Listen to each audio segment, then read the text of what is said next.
Fala, meus elétrons, tudo positron?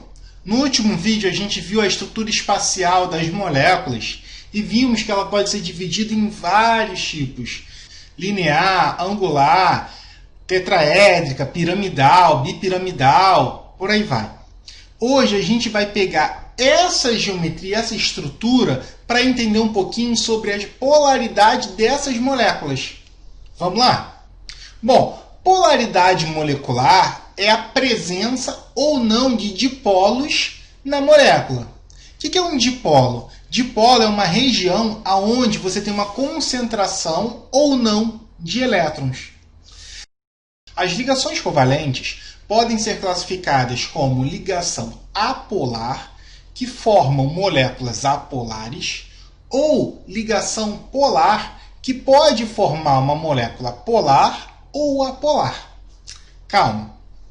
Uma ligação apolar, o que é isso? Ligação apolar é aquela que a diferença de eletronegatividade dos átomos é igual a zero.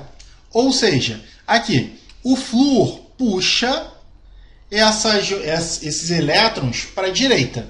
E esse flúor puxa os mesmos elétrons para a esquerda. Lembra, pela variação de eletronegatividade, o que acontece? Isso aqui corta com isso.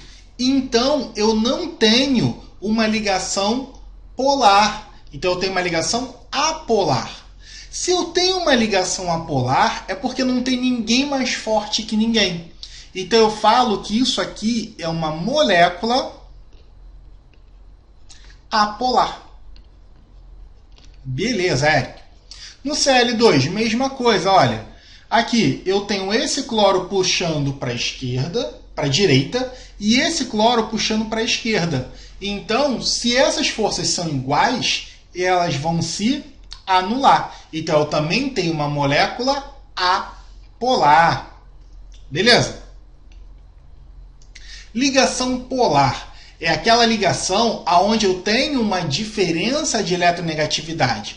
Aqui, o flúor puxa mais os elétrons para ele do que o hidrogênio.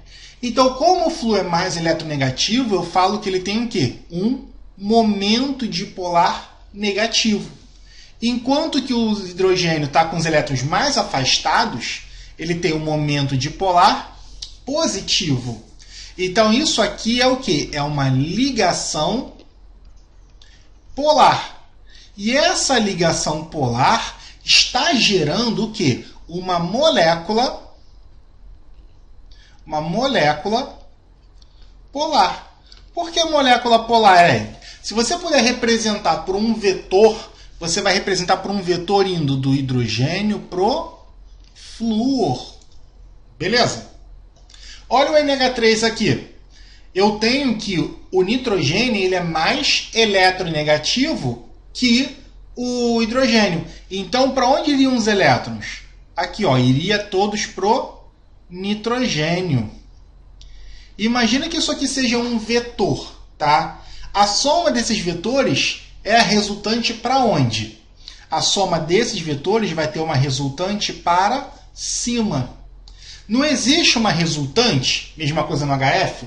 Se existe um vetor resultante diferente de zero, eu falo que isso é uma molécula polar. Então, aqui nesse caso, a gente tem uma ligação polar e uma molécula polar. Beleza. Tranquilo?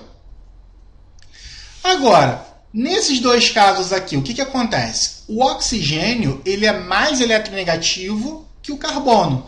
Então, ele puxa os elétrons para ele. Aqui, ó, como eu tenho o oxigênio do outro lado, mesma coisa. Esses dois oxigênios eles têm a mesma força, então eles se anulam.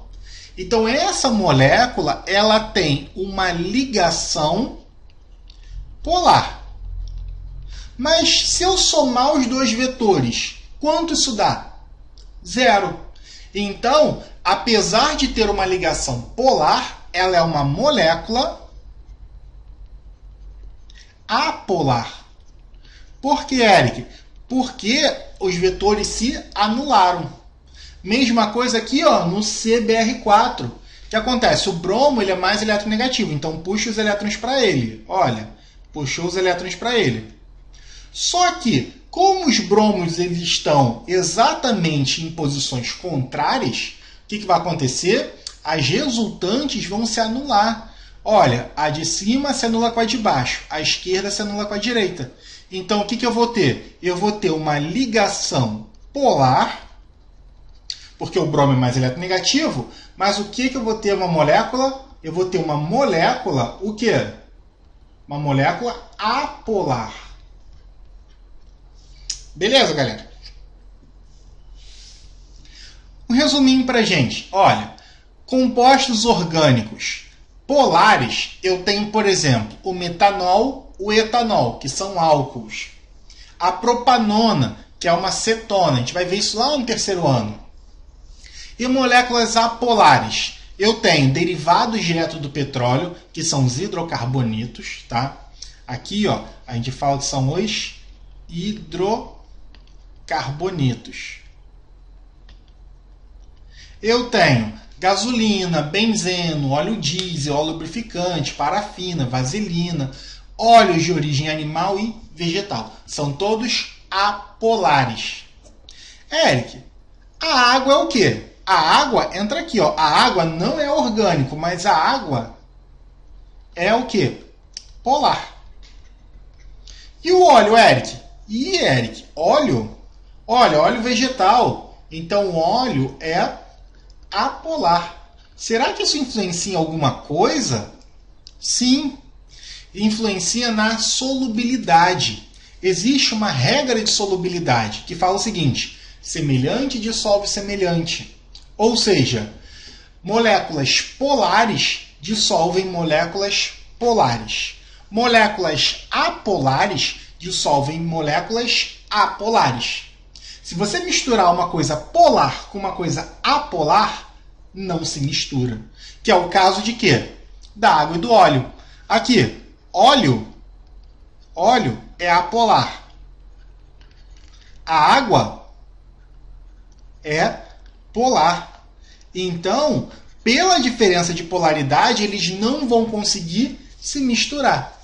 Mas quando eu tenho, por exemplo, água e álcool, que é o etanol, aqui nesse caso é o etanol que a gente tem em casa, eu tenho o quê? Duas moléculas polares. Então, aquele álcool que você usa em casa, ele já é uma mistura de água e álcool. Então, eu tenho o álcool que é polar e a água que é polar. Então, elas se misturam. Beleza, galera? Então é isso. Na aula de hoje, a gente viu a ideia de polaridade de moléculas e polaridade de ligações e como isso influencia na solubilidade. Muito obrigado, até a próxima. Beijos no elétron!